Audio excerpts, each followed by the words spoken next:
Dear viewers, thank you so much for joining us here in our special online edition of the 18th Warsaw Jewish Film Festival. My name is Lihi Nagler. I am the head of the film selection committee of the festival, and I can tell you that our films were very carefully selected, and I'm very happy and honored to welcome the Israeli filmmaker BARAK. Hi, BARAK, and thank you so much for joining us today. Before we start, I would like to introduce you and your work in few words, although you are quite famous in Poland, but still. BARAK, you are one of the most prominent Israeli documentarists. You are also very well known internationally. You have been directing and producing documentaries for television and for cinema for more than a decade. Together with your brother Tomer, you run an independent film company, Heyman Brothers Films, that is located in Israel and is extremely active also during the COVID-19 time. I see it on Facebook all the time. The company has produced over 20 documentaries, which toured all over the world, basically, and won prestigious awards. For this festival, we chose two of your latest films, COMRADE, we can see the poster behind you, and In Your Eyes. And at first glance, we can say that there is not so much in common between those films, but a deeper look may reveal similarities, and maybe we can talk about it a bit later. So BARAK, let's start maybe with a few words about being a filmmaker in times of COVID-19. Can you tell us a little bit about your activities and how you handle this time? First of all, thank you very much for choosing those two films of mine, because I love both of them very much. They're very, very different in so many aspects, but we will talk also about few similarities, content-wise, most of all, later on in this conversation, and about being a filmmaker in those crazy COVID-19 times. I think it's complicated and it's challenging and it's frustrating to be a human being in those times. So I don't think that a filmmaker is suffering any more than any other person. And I don't feel sorry for myself and I don't feel pity for myself.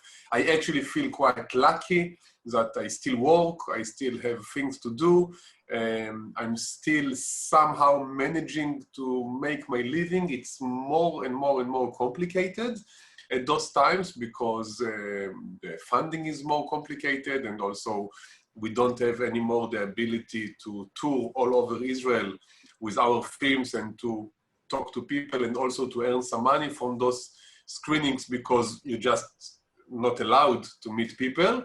So we moved into the Zoom, which is surprisingly and happily, I can say, not as good as being able to be physically in contact with people, but much better than I thought. And we already made nearly 50 different online screenings with Q&A, virtual Q&A, and there were tens of thousands of people all over the world participated in those conversations. And there is also something good about it, because all of a sudden you are able to show your films and to talk to people that otherwise would not go to the cinema or would not come to the festival because they live far away from Warsaw in a little village in the north of Poland. And now the only thing they have to have is internet. And they can watch your film and they can talk to you and ask you questions. And all of a sudden you are in some kind of an so-called intimate relationship with many different kind of people that otherwise would maybe not even know about you or about your film. So like Comrade Dov Hanin, the main character of Comrade Dov, the previous Knesset member from the Jewish Arab Party in Israel, I also have the tendency to find, or at least to look for, the positiveness in every situation.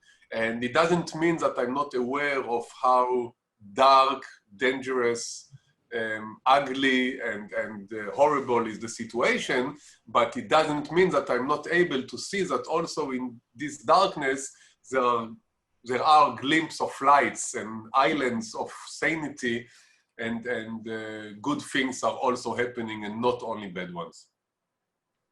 Yes, so let's talk a little bit about COMRADE. You shot material for 5 years, and you had something like, I read, 485 hours of filmic material, from which you edited in the end something like 1 hour. And it is clear, it is more than clear in this film that you have very strong emotions towards Dov. And maybe you can tell us a bit about the process of making of this film and the choice of this very, very special character. So as people could understand once they watch the film, I fell in love with Dov, with the Comrade Dov at 2003. It's 17 years ago. I was a young journalist in a very little, not important, esoteric, urban kind of magazine here in Tel Aviv about arts and culture and stuff. And the editor told me there is a new guy called Dov Chenin, this guy. He's a lawyer. He's a great man. He's going to be candidate of the Jewish Arab Party for the Knesset in the next election, and I think you will like him. Why don't you go and interview him and make some pictures and bring a nice article to the newspaper? I said, sure, why not? I never heard about him before. I didn't know who is he. But then when I got to know him, I spent a few days with him, much more than I needed for this little short interview. I just literally fell in love.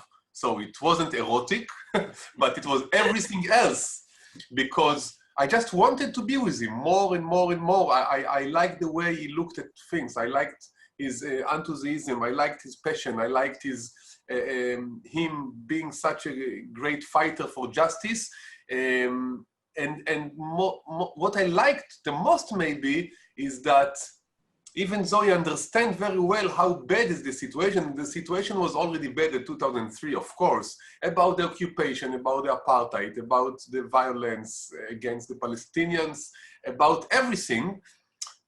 He was still somehow optimistic and full of good energy. And this is something which was for me very new, because all the activists I have met until then were very bitter and very aggressive and very melancholic, and they had all the greatest reasons to be like this, because the situation is putting you down all the time, while he somehow all the time delivers a message of movement, action. You know, is like, for him, the greatest enemy is the feeling that everything is lost and that all we can do is to sit at home and complain about the world. And he's saying, no, you should complain about the world, but more important, you have to change the world. And it won't happen if you will be lazy and passive. So this is how I met him, and then we became kind of a friends. I would meet him all the time in different kind of demonstrations. And then almost 10 years later, he called me and said, look, Barak, there is a nice guy. His name is Eliav. He wants to make a documentary about me. And I told him, well, I like the idea, but we should talk to Barak because Barak is my friend. And once he said that maybe he will make a film about me and we should discuss it with Barak. I trust Barak. And then I was like, oh my God, someone else wants to make a film about him. Oh my God, how is it possible? No, I will make it. So I called the guy and I told him, you know what? Let's make it together. We will make a film together. But after a few weeks, he disappeared because he realized how complicated and hard and strange it is to make a documentary film. It's not as easy as some people might think. And then I left by myself, and invited Uri Levy, the cinematographer and the co-director of the film, to join me, and together with the editor, Nili Feller, who was editing amazing films like Waltz with Bashir of Ari Folman and films of Rantal and many great documentaries, the three of us created this piece, which took us only 5 years. And I'm very, very happy to present it in Warsaw, in Poland, and I think it's super relevant to all this crazy political situation which is happening right now in Warsaw, in Poland in general. Not only there, we can see it in other places as well. Of course. And, yes, and I wanted to, watching this film, it is impossible not to think if a person like him, who is really an eternal optimist, and he stands against all the stereotypes, because of course he could have been seen as privileged Ashkenazi coming from the northern of Tel Aviv, a left extremist, a communist in a bad way, so to say. But against all the odds, this guy does not fall. It's exactly like you describe it. He stands up again and again and again, and he's strong, really. It's impossible to believe how strong he is, because he looks like physically like a very fragile person, a very modest, fragile person, but he doesn't break. Do you think that a guy like that still has space in the Israeli politics? Does he have somebody to open a dialogue with? Or let's stay optimistic.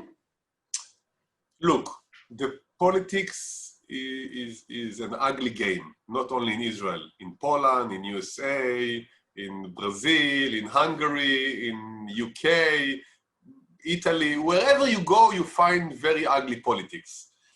I think the contrary. As more ugly, as more dangerous, as more disgusting the politics go, as more important to have people like Dov inside of it. And I truly believe that he has a place, and he had a place, and evidence for it is how many great achievements he had. How many laws in Israel, more than 110 laws, are in the books of laws in Israel, changing life of people. You know, taking the minimum wage and bringing it up, and taking 250,000 of people, like nearly 250,000 people in Israel, are not considered poor or not under the poverty line because of this law he created. Mm-hmm. This is changing people's life. So it means there is a place. And you know, when I did the promo, the trailer for the film, I went and I interviewed the most important, most famous politicians in Israel, that they are not in the film. They are only in the promo. And all of them, almost all of them, are very much against him politically. Politically, they don't agree with him. They think he's crazy in many things he says. But they also know that he's an amazing man, very talented, very devoted, very straightforward, and very honest and clean, not corrupted. Mm-hmm. And with each one of them, he managed to build some kind of a coalition to pass a law or to do something together. So it answers your questions in the sense that even people who are very much against him, let's say about the Israeli-Palestinian conflict issue, because he never pretend like he's someone else, he always say what he believes in, and they think the opposite. But then when it comes to another issues, they find out that they have a lot in common with him, and then they cooperate with him. So I actually think that he has a place. I'm very sad he's not anymore a Knesset member. I'm sad for me and for the people in Israel. I'm not sad for him, because I think the Knesset in Israel is worse than ever, and it's a disgusting place, dirty place.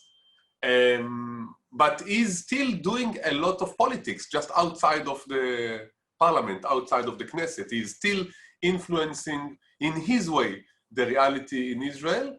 And for example, he came together with me for nearly 150 different live conversations with people all over Israel about the film, about the politics, about the Israeli-Palestinian conflict, about socialism, about capitalism, about democracy, about everything. He doesn't get money for it. Sometimes I even ask him to bring his car. And why does he do it? Why does he do it? He does it because he wants to touch people and to influence the way they look at life. And he believes, and I think he's right, that the big revolution will come from the ground. Mm-hmm. And this is in some ways also one of the reasons why he decided to resign from the Knesset and to do more like ground level public work.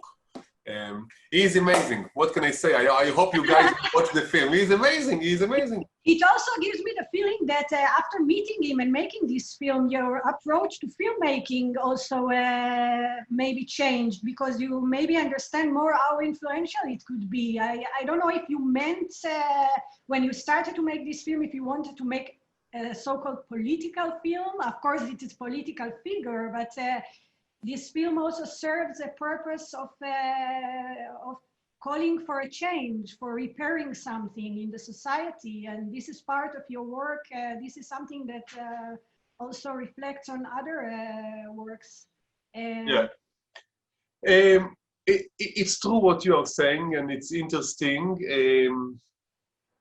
I don't know even where to start, because the first film I ever made, Bridge Over the Wadi, that was also screened, by the way, in Warsaw, in Poland, and it even won the Audience Award in Watch Dogs, the Human Rights Film Festival. I'm talking back at 2007. And this is also how I met the love of my life and the mother of my kids, who is from Mokotów in Warsaw. So I live between Tel Aviv and Warsaw in a way. So this film was also very, very political and also influenced, I think, the people who have watched it. It's true that this film in some ways is the most straightforward political film. I knew I'm making a political film. I didn't know what kind of a film it will end up being, because you never know in documentaries where will be the end of your journey. I don't really believe in the power of films to change the reality, if to be honest. We have mentioned different documentaries before made in Israel. So, for example, The Gatekeepers. It's a very, very, very successful film in Israel, and it brought a huge amount of people to the cinemas, and it was nominated for the big American Oscar, the Academy Awards. Everybody talked about it, everybody know about it, and it delivers a very straightforward message from all the head of the Secret Service in Israel throughout the years. 6 of them are saying the same thing. Israel is stupid, Israel is evil, Israel should talk to the Palestinians, Israel should have two-state solution, and if Israel doesn't do it, then Israel cannot exist anymore. And still, did it change anything? Did it move anything? Did it make any effect on the political map and the political arena in Israel? Of course not. But some people who have watched it changed their perspective. So I am very, very humble in that sense. I don't think my film, COMRADE, can make any difference in the reality. The only thing it can do, and it did and it does, and I hope it will keep on doing, is to change the mind or part of the mind, or they change something in some people's life, you know? So for me, when I go to a screening of the film, and what I'm going to describe now is something which happened to us tens of times, basically in almost every screening. And someone is coming to me at the end of the screening and tells me, hey, wow, what kind of an amazing human being this COMRADE. And only now I understand what he's talking about. And next time when I listen to him, I will not think anymore that he is against the Jews and only care about the Arabs, because your film shows that this is bullshit. He's very much into everybody. and he is very much into fighting for better situation, better life, and more justice, not only for the Palestinians, also for the religious, also for the LGBT, also for the animals, of course, also for the Jewish Holocaust survivors, for sure for women, for the Jewish Ethiopians. He's here for justice. He's here for equalness. He's here for democracy. He's here for peace. He's here for better life and better future for everybody. This is everyone can see from the film. So in many cases and many times, this film managed to break a lot of different kind of stereotypes of people against him or against lefties or whatever, or against communists or against people who are pro-Palestinians. And in that sense, I'm very, very proud and very happy, and it's enough for me. Okay, so let's talk a bit about your second film in the festival.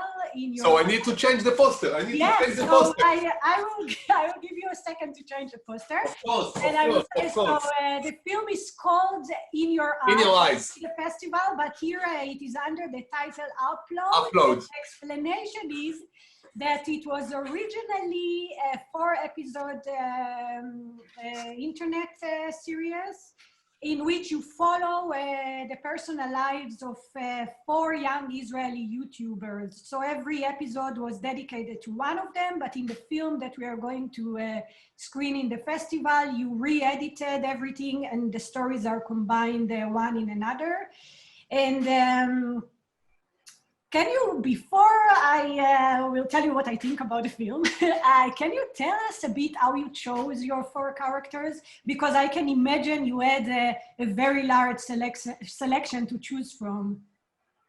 Okay, so first of all, yes, In Your Eyes, with the previous title Upload, tells the story of those 4 beautiful people, and I will give you a little background of each one of them. So this guy is Lior Israelov. He's coming from a religious, very conservative family in the south of Tel Aviv, and he's gay, and he's a drag queen, and he's amazing, and I love him, and he's a YouTuber. This guy, his name is Moti Taka, and this is with his mother when I was filming them in Ethiopia, together with a Polish cinematographer, Lukasz Konopa.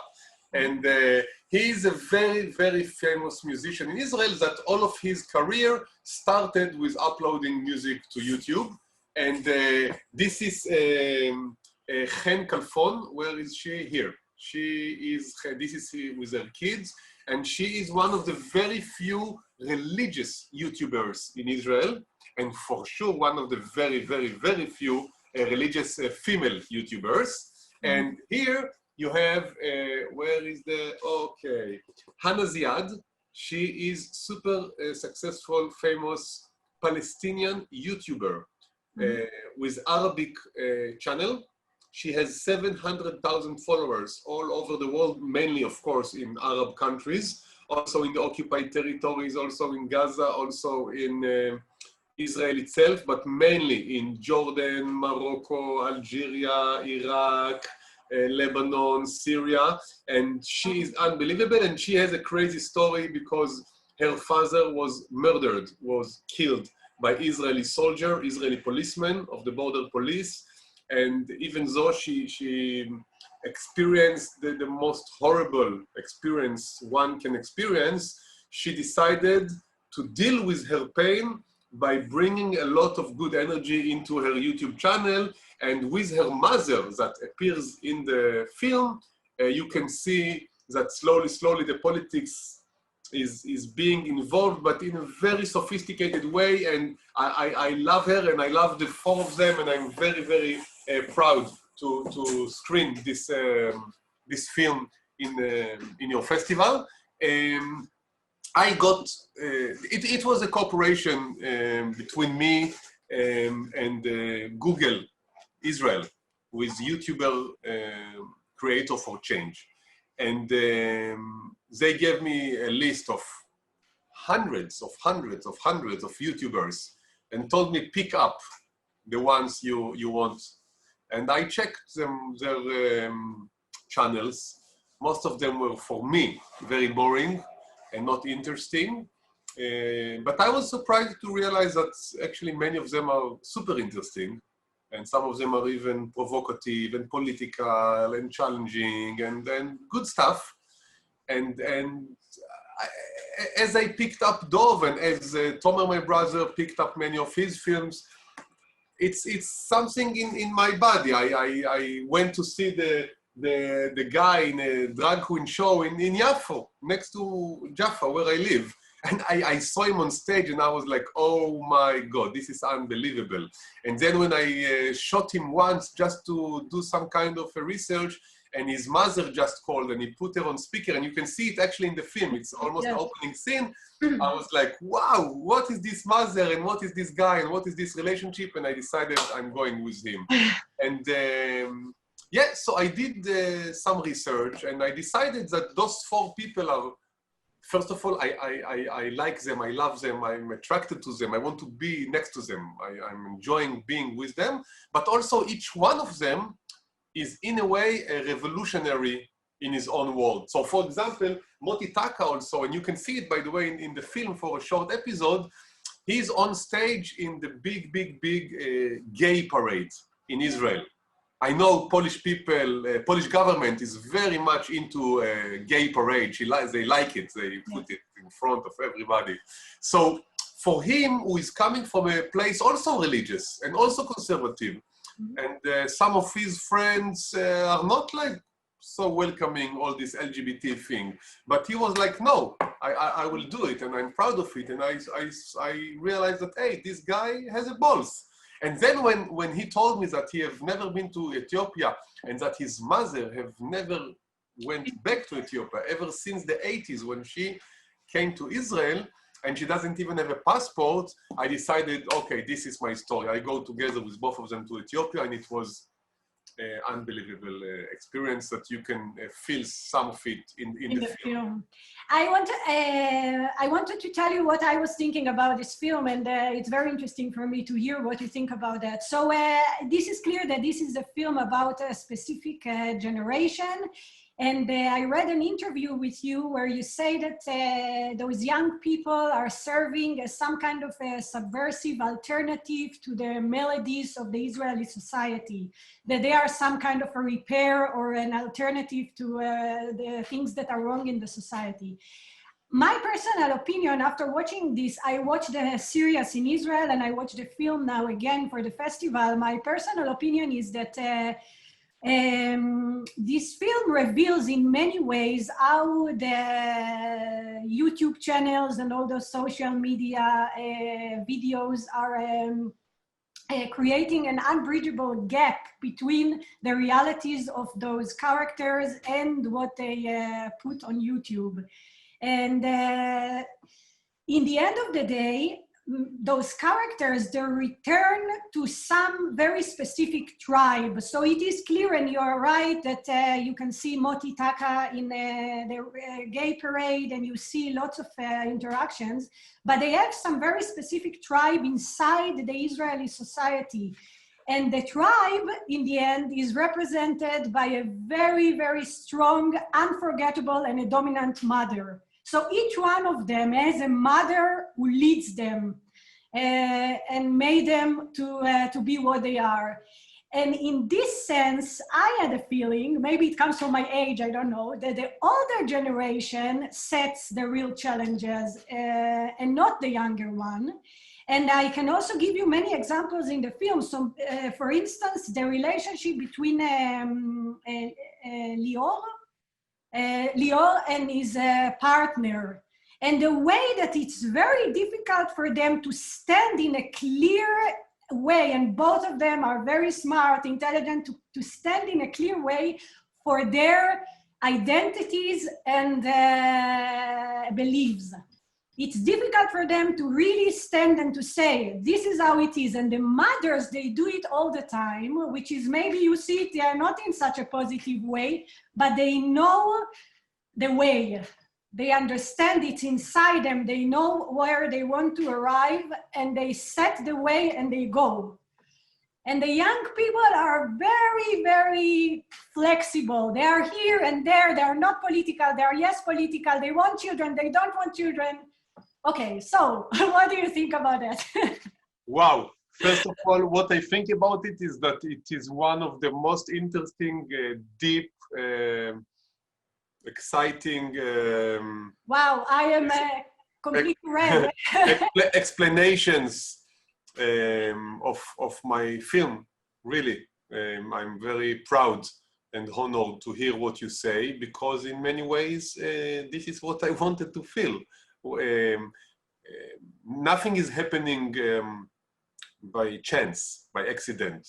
The fact that in every interview about this project, I am being asked about the mothers is not something that is surprising for me. And the fact that at the end of the film, after Moti Taka is on stage in front of 1,500 people and cannot sing anymore because he's full of tears because he sees his mother, and then the film goes to a short photo montage of all the mothers of the project, is not something that happened accidentally. It's something that I was aiming for. I believe in the power and in the influence of mothers on all of us. My brother created, directed an amazing documentary project, which I was the producer of, called The Way Home. It's 8-episode series about our families that my mother, in a way, is the main character there. And later on, 2 films being made based on this series, that both of them were premiered in Berlinale. I Shot My Love in 2010 and The Queen Has No Crown in 2011. So the motherhood thing is something which is very kind of deep and permanent in our creation, as well as in this project in Upload/In Your Eyes. I do understand what you're saying, that in some ways the mothers are more political, more aware, more active, more strong, more assertive, more subversive even in a way than the kids. But this is exactly the thing. What I wanted to do in this project is to break or to damage, to shorten this gap between the public image of those YouTubers and between the real life. So basically, Moti Taka, all of his fans are not aware of his family drama and his Ethiopian background and questions of racism and stuff like this is something that he never touched. And in my film, he's touching very deep because I didn't allow him not to touch it. And Hannah Ziad, when I went to her channel, I don't speak much of Arabic, but I understand enough to know what's going on there. And I was like, this is boring stuff for me. Lifestyle, hair, makeup, who cares about it? Where is the emotions? Where is the politics? Where is the, you know, the real story? But then I met her in some kind of a YouTubers conference, and she was talking on stage about her motivation or tendency, new tendency, to try and influence people through her channel. But she didn't really know yet how to do it, when to do it, how deep to go, how far to go with it. And as you can see, towards the end of the film, her mother is talking about politics, getting into her channel, and she said, no, I don't want politics. But at the same time, she is very much political, and she is part of my film, and she knows that it's revealing her story, which is very political. And I think many things change in her after this film. And also, for example, Chen, the Jewish religious woman who used to be a teacher and now she's a YouTuber. At the beginning of my project, when I was interviewing her, what does she think about this guy who is gay and drag queen? She said, I don't want to talk about it. My viewers, my followers are very religious. I don't want to touch those sensitive topics. Let's leave it. Let's leave it. And look what happened. After my film came out, and I'm not saying it's only because of me or only because of my film, but for sure it has a big part of it. I know because she told me. She invited him to be a guest in her channel and to talk about everything, and when he's dressed as a woman.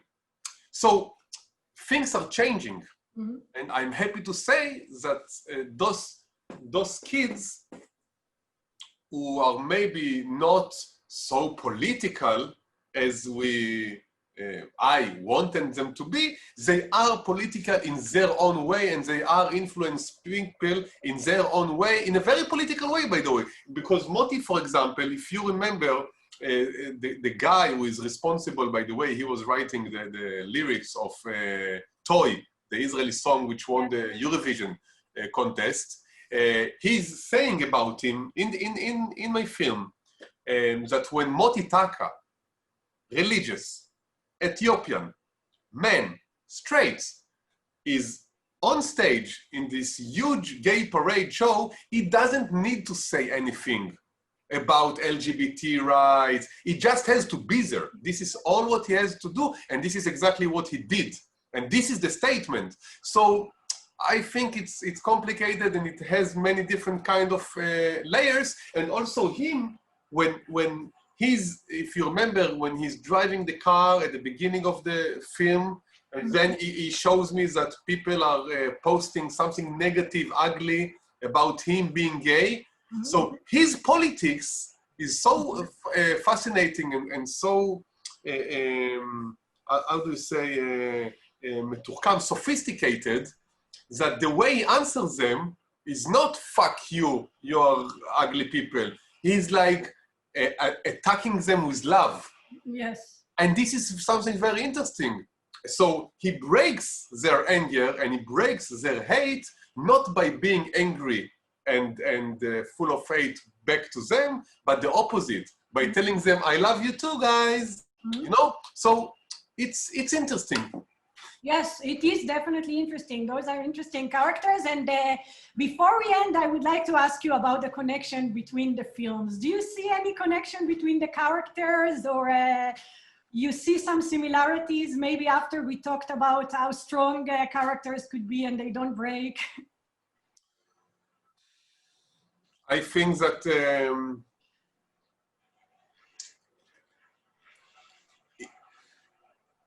no one ever asked me the question between similarities between In Your Eyes, Upload, and Comrade Dov, but when you ask me now, my instinct is to say that all of them, 5 of them, 4 of this one and the one from Comrade Dov,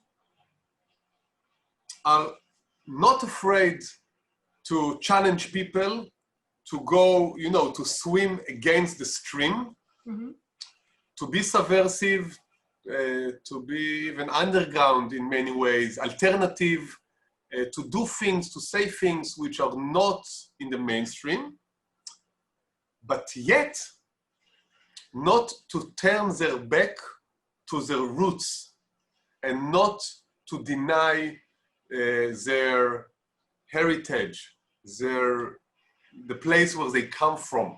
You know, and this is something which I love, because this guy is very much respecting the religious lifestyle of his parents, even though he lives completely different kind of life. And I love it. And she is very much respecting the decisions her mom have made. And she's very much aware of the political situation around her. Yet she has her own way, and all of them are able to maintain this complicated, sometimes ambivalentic energy in their body, in their being. Also Comrade Dov, you know, he's very, very much in the far left.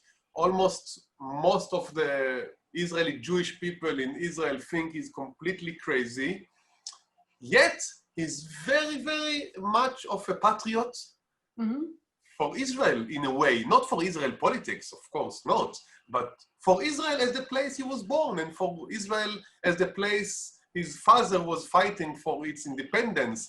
And you can see that he's super, super, super left wing, and he will never be afraid to show it, and he will be the first one to fight for the justice of LGBT rights and everything, yet he's very much connected to his religious roots, and he's proud of it. So this is, I think, something in similar between all my main characters, and I love each one of them to death, and I hope and quite sure that the ones that will come to the Jewish Film Festival in Warsaw and will watch those films will fall in love with those people. Maybe they will think the films are not good, but for sure they will like very, very much those amazing people.